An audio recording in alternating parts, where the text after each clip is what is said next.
breaking down all the plays and getting you in the action. We've got you covered all season long. Welcome to the BCSN Nation podcast, powered by Marco's Pizza. Hello and welcome everyone to the latest episode of the BCSN Nation podcast. I am Justin Feldkamp, alongside our basketball guru, the analyst on Game Day Nation, Deon Thompson. Thanks for joining us once again, Deon. We are ready to go here as we continue to progress through the month of January. We are powered by Marco's Pizza here on the BCSN Nation podcast. Check us out on social media at BCSN Sports, Twitter, Facebook, Instagram, TikTok, and YouTube. Each and every Wednesday at 3 o'clock, a new episode drops of the BCSN Nation podcast. So, Deon, let's get right into it because we got a lot to talk about here. We got conference league races progressing and evolving, and we're going to talk about that throughout the duration of this podcast. And we're going to go league by league in our Toledo area with the Three Rivers Athletic Conference. We'll start on the boys' side. We got Findlay, Whitmer, Central Catholic. I'm going to toss in St. John's because on Tuesday night, St. John's pulled off a road win taking down Findlay. So it might be a four-team race now. Who do you think wins this title? Look into the crystal ball that Deon has, and what does he think? Well, you know what we were thinking here earlier? We thought it was a three-man race. Obviously we saw Findlay knock off Whitmer, Central knocked off Findlay, and Whitmer knocks off Central. But what happens? St. John's, they throw a fly in the ointment last night, and they knock off Findlay. I still think it's going to be between Central and Whitmer, in my honest opinion. But the thing is, St. John's, they're playing at a high level right now. They're playing really well. They're playing with a lot of confidence. I mean, we see Hornbeak playing. We're seeing the emergence of Jalen Murphy, who's playing outstanding. But I still think it's going to come down to those two teams, and it may come down to that game. Although Central still has to go to St. John's. They have to play there. That's going to be a tough place for them to play.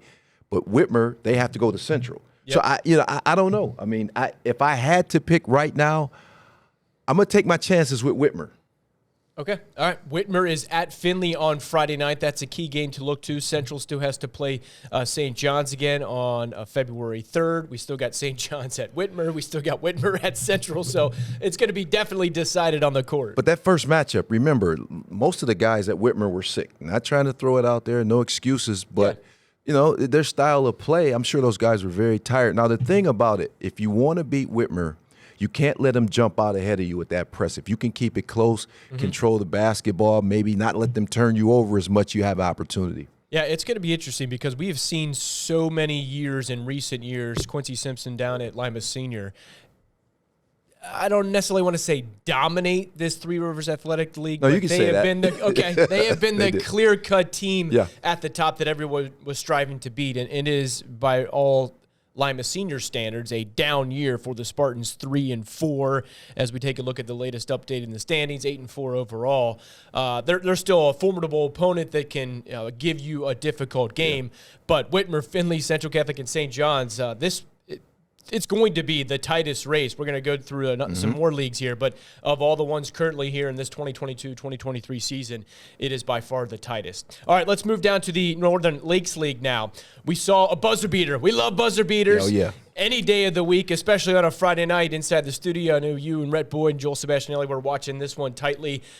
Springfield, we've talked about them numerous times on Game Day Nation, on Sports Nightly, here in this setting on the podcast, and they continue to deliver. They have won again. They beat Northview at Northview on a buzzer beater. A little chaotic last play, last 20 seconds. Ball bounces around, tipped offensive rebounds, and Jordan Combs, fittingly the reigning BCSN Player of the Week from Sean's Irish Tavern, gets the putback and the win. He gets mobbed along the baseline. It was such a great high school moment. You know what? How exciting it must be to be a Blue Devil. You got the girls winning, you got the boys winning.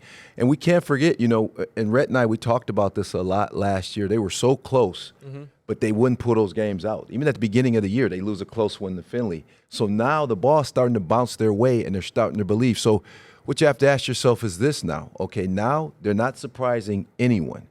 Now, Coach Linehan has to make sure that his guys, you can't go in and say, hey, nobody believes in us. People believe in us now, okay? Right. But there's nothing better than proving somebody you are who they think they are. So I think Springfield, they have the pieces. They got an inside presence with Merrill.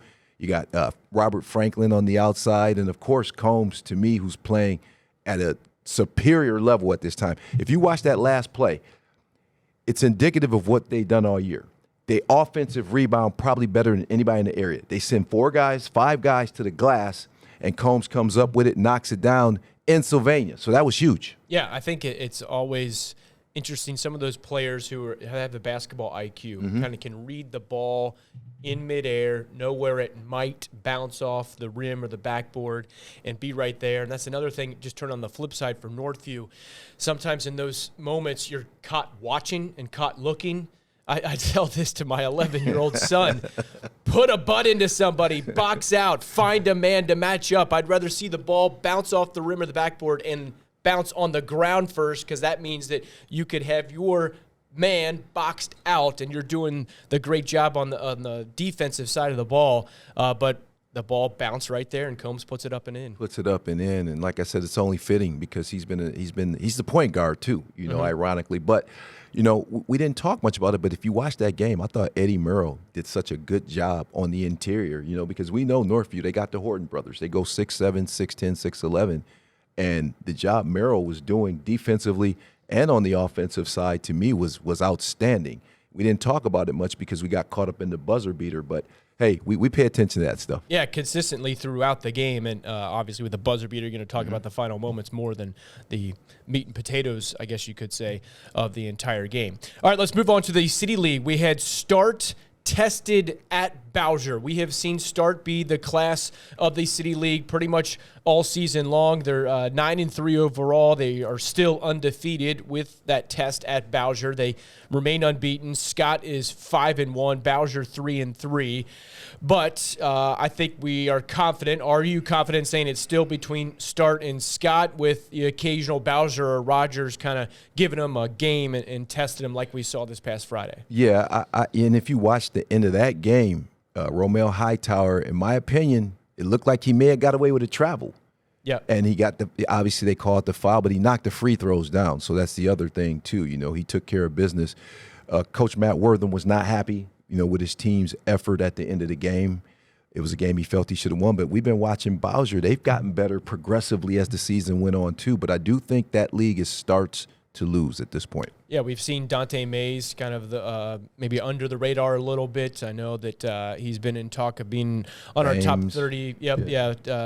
First team all BCSN initial top 30 list comes out February 3rd, Friday night during Game Day Nation overtime. So be on the lookout for that. But Start, and I remember Coach Wortham crediting Bowsher for their effort and intensity and crashing the boards. But they were uncharacteristic. And sometimes you're going to have that, I'd imagine, in a course of an entire season. Well, they're one of the top, probably the top team in the area. If we're just talking about top teams right now. I mean, the job that they do. And, it's just Stone Edwards and Romeo Hightower. Those two they're such a difficult matchup. Both those guys go around 6'5", 6'6", length. They can beat you from the outside and inside. And one thing that Coach Wortham's teams all do, they defend extremely well. And I think that was the part that he wasn't happy with. It was uncharacteristic of his teams to not. And like you said, he gave credit where credit is due. And I love when coaches do that. I love when coaches say, hey, it's you're being played bad. You're playing bad for a reason. That's the other team is forcing you to do things. So, credit to him. But I still like Start. I like that Start team. All right, as we transition from the City League to the Toledo Area Athletic Conference, the TAC, we're going to tease ahead and talk about the TAC within the question of the week. So stay tuned for later in this podcast to talk about some of the matchups that we're looking forward to in the summary of that league up to this point. Let's go to the Northern Buckeye Conference. We saw Rossford. It was the game of the year thus far in the standings aspect of the NBC. First place versus first place up until Friday night at 9:30 when Rossford really took it to Genoa in a dominant league performance. So now it's clear-cut, Rossford in the driver's seat. They still have a rematch against the Comets at Genoa later this season, but Rossford was solid in many aspects of a total effort. I'm going to be honest with you. That team, when I look at that team, I mean, you got Vorst on the interior. He's pushing 6'9". You know, you got Murphy, you got Morrison, those guys on the outside. But the guy to me that always creates the matchup issue is Brendan Rebels. Yep. He's so athletic, and he plays that wing. And in that league, there's nobody that can stop him. You know, you probably can try to do things to possibly stop 𝗲𝗏, which is going to be tough in and of itself. But Rebels does so much from that wing. He's a slasher. He gets to the boards. You know, I like that team. I like that Rossford team a lot. Not just in the league. I like them maybe moving down a little bit. Yeah, they are in Division II, and currently the first initial state rankings are out, and Rossford comes in the 9 slot. We actually have a number of Northwest Ohio teams in Division II in the top 10. Central Catholic is number 3, Defiance number 6, Sandusky number 7, Rossford number 9. For I think Rossford, you know, this is Derek Vorse's final year. He's been bit by the injury bug more than he would like, and he's an Indiana State commit. You got Brendan Rebels, you got Jake Morrison. They have the ingredients, pieces to the puzzle. You know, at this point, based on the point differential in their conference games, it's their conference to lose. So, you know, that seems to be solidified. They're going to win the Northern Buckeye Conference. For them, the question is, how far can you go in the tournament? Can you make this a special season? Well, you mentioned it. I think we may see a clash with Central Catholic. I would love to see that game. Oh, yeah, local versus local. Oh, man, that would be outstanding. But I think they do have the pieces because they shoot it well from the outside. They rebound well. You know, they defend well. But and then when you got a guy 6'10", Division I basketball player, he's hard to deal with. And the thing with Vorse, you know, he can stretch you out there, too, at the 5. He can knock down shots, you know, from the three-point line. But like I said earlier, I really like Rebels.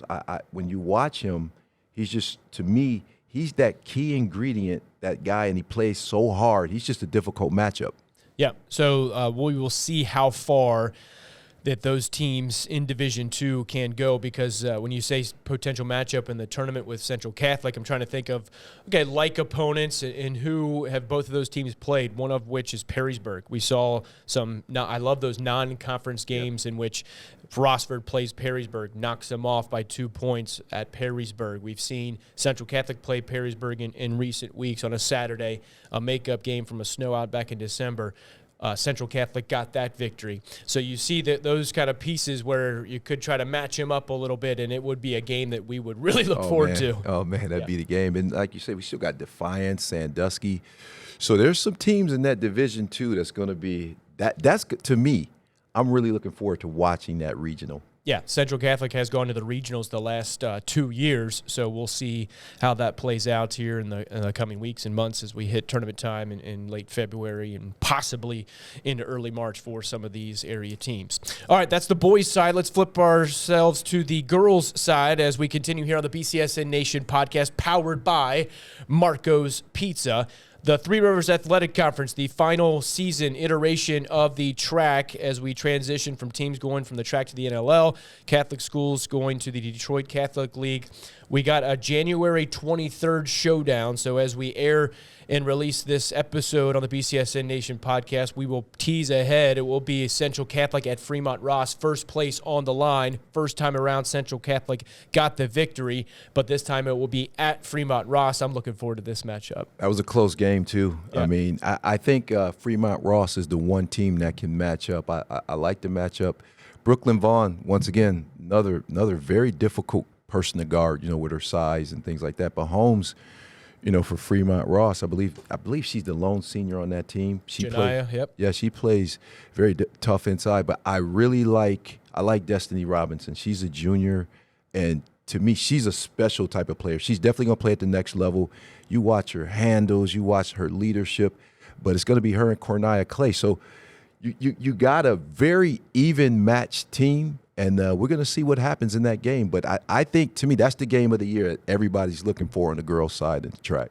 Yeah, Destiny Robinson averaging 16 points a game, also 5, nearly 6 rebounds. Janiyah Holmes, 11 points, 8 rebounds. So they have a diversified lineup in which you can't necessarily say, okay, this person's going to be our go-to scorer tonight. But it's the style that she does it with is what I like when I watch Destiny Robinson's game. Like, she's the type of person, if I'm at a playground, I'm picking her up. Just the swag she has with the handles and everything. She plays a lot of confidence. So that is going to be a game. Yeah, and voters across the state of Ohio have taken notice of Fremont Ross in Division I. big schools, they come in at the 10 spot in the first state rankings. They are 14-1, that one loss to Central Catholic. So Central Catholic is in Division II. They're number 2 in the state, a 12-1 record. So entering that game, they're going to be playing a game prior to that game. But 14-1 and 12-1, that's 26-2. Not a whole lot of losses between those two when they have a showdown in Fremont. You're quick on that math right there.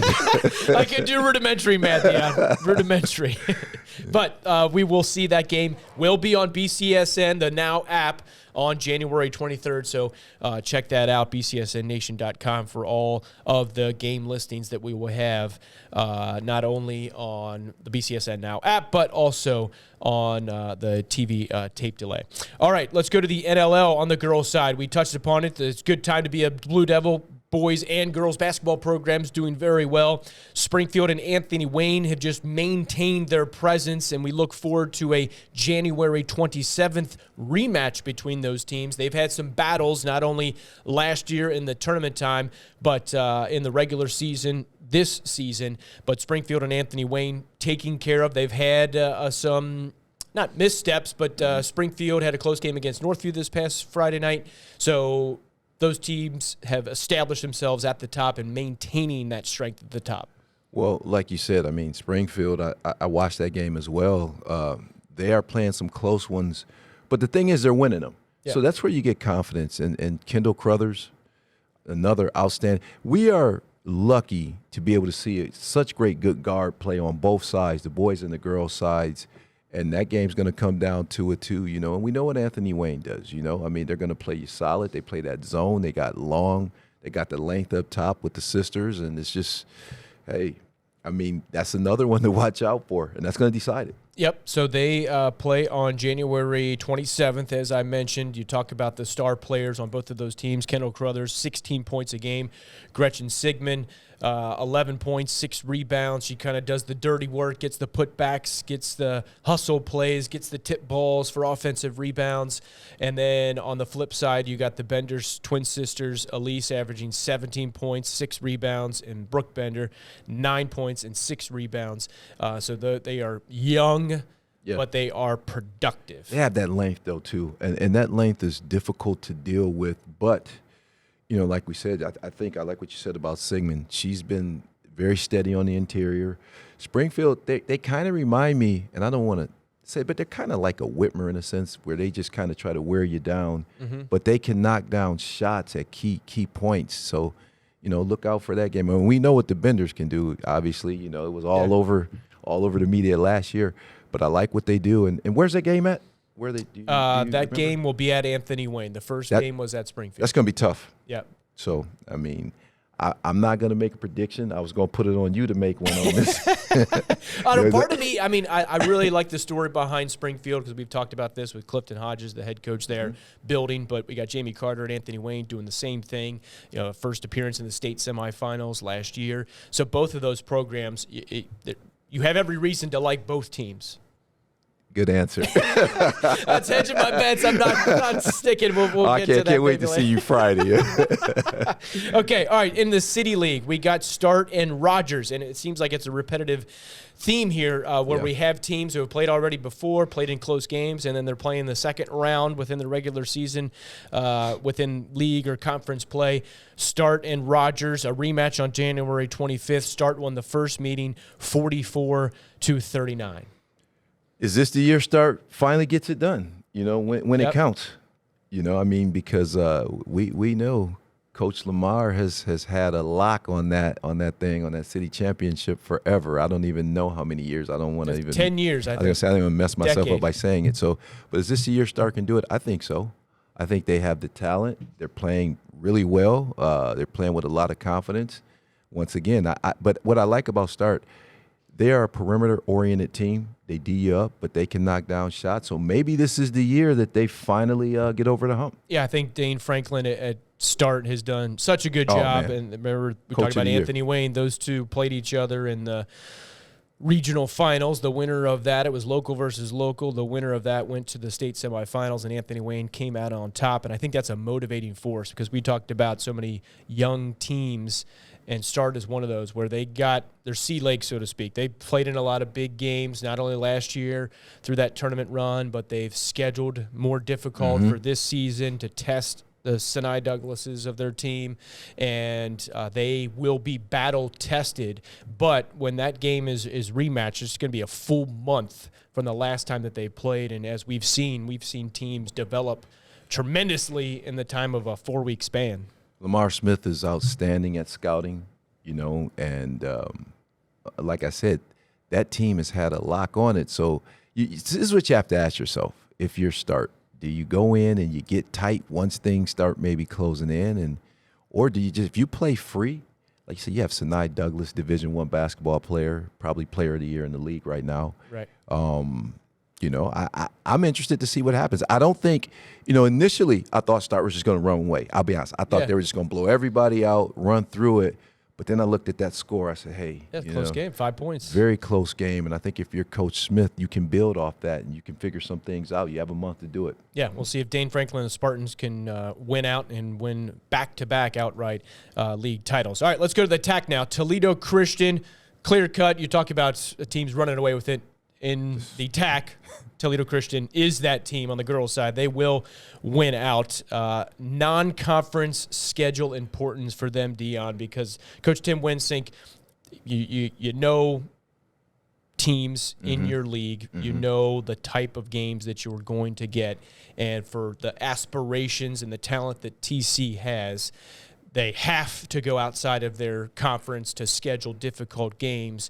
And one of the most difficult, if not the most difficult, that they just had recently was in that the tournament outside of Toledo this past week, where they lost to the Division IV number 1 ranked team in the state of Ohio, New Madison Tri-Village. They are undefeated with their win 50-35 over Toledo Christian, and TC got down early in that game.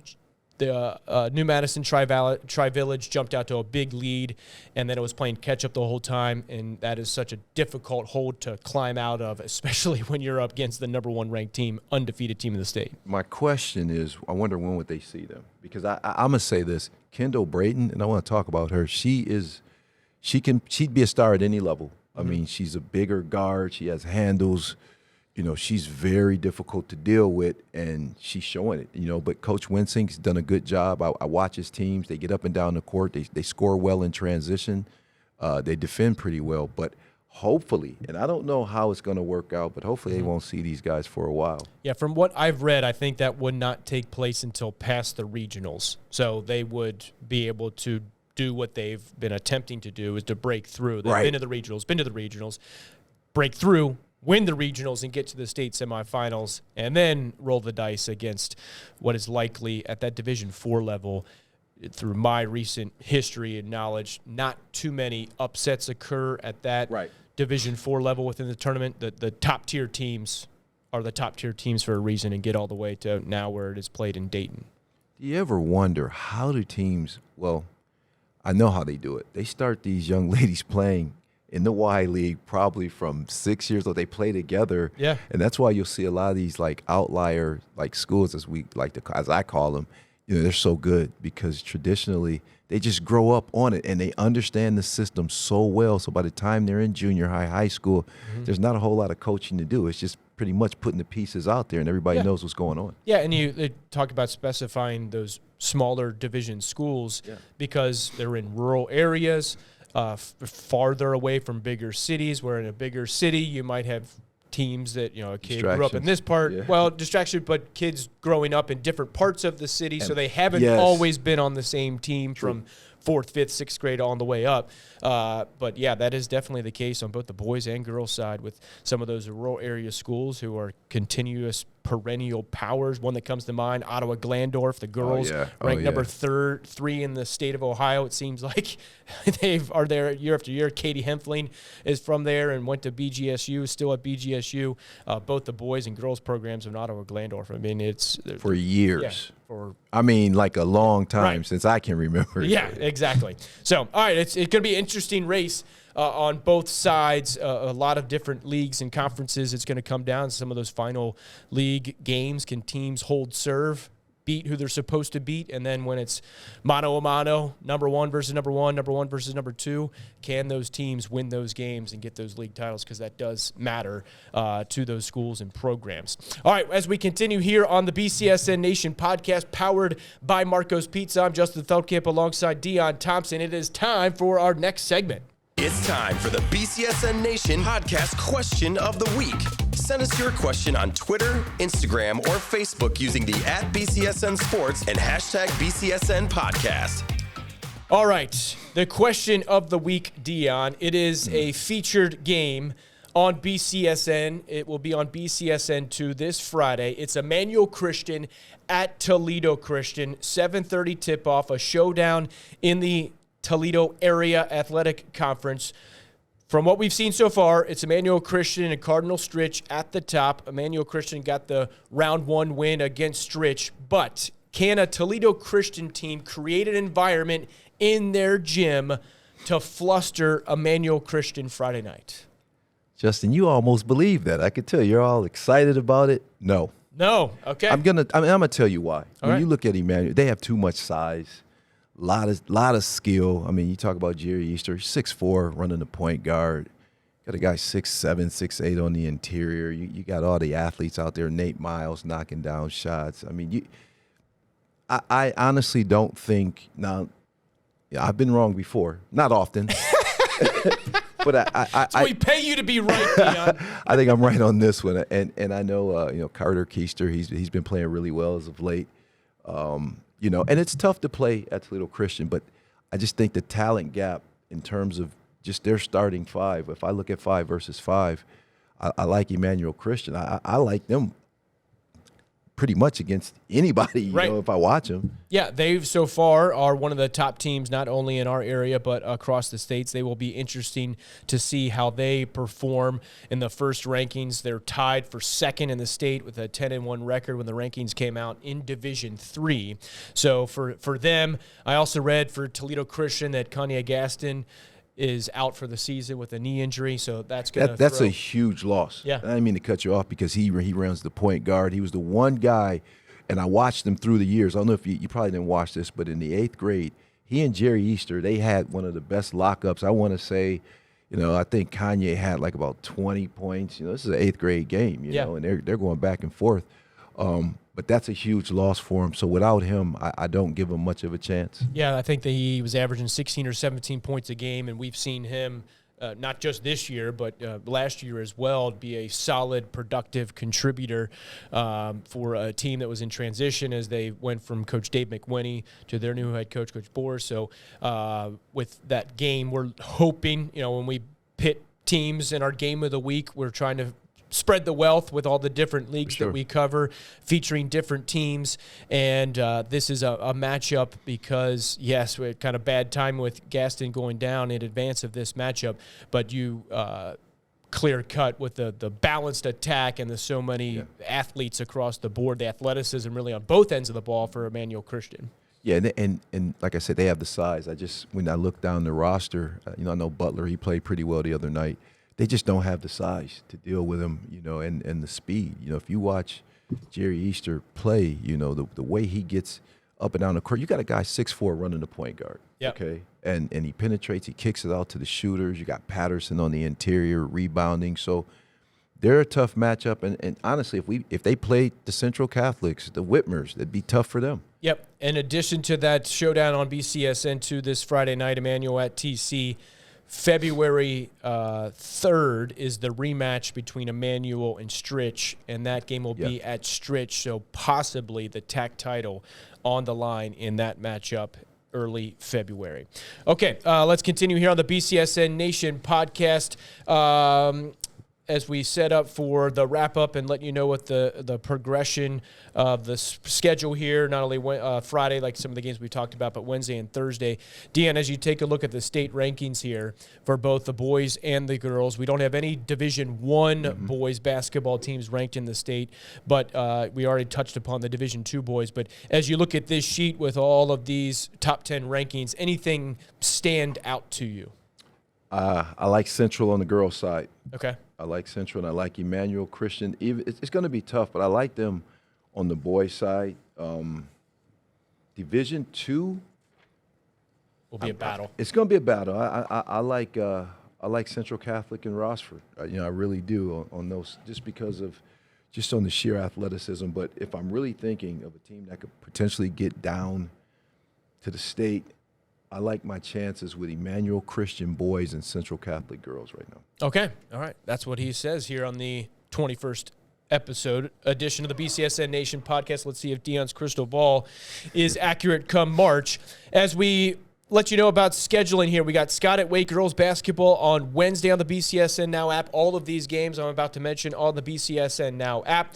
On Thursday, we have a rivalry matchup on the girls' side, Notre Dame at St. Ursula, and then Fremont Ross at Whitmer. We talked about Fremont Ross taking on Central Catholic, but first Fremont Ross has to take on Whitmer, a formidable team on the girls' side. And then the lineup of games on Friday night, our bread and butter night of the week. We got Emmanuel Christian at Toledo Christian, Central Catholic at St. John's, Whitmer Findlay, Rogers at Scott, Napoleon at Springfield, Maumee Valley taking on Ottawa Hills. We got Columbian at Sandusky, Margaretta at Huron, Oak Harbor at Edison. And on the girls' side, we have Napoleon at Springfield as well. In the NLL, the boys, girls, varsity, 6 o'clock and 7:30 doubleheader.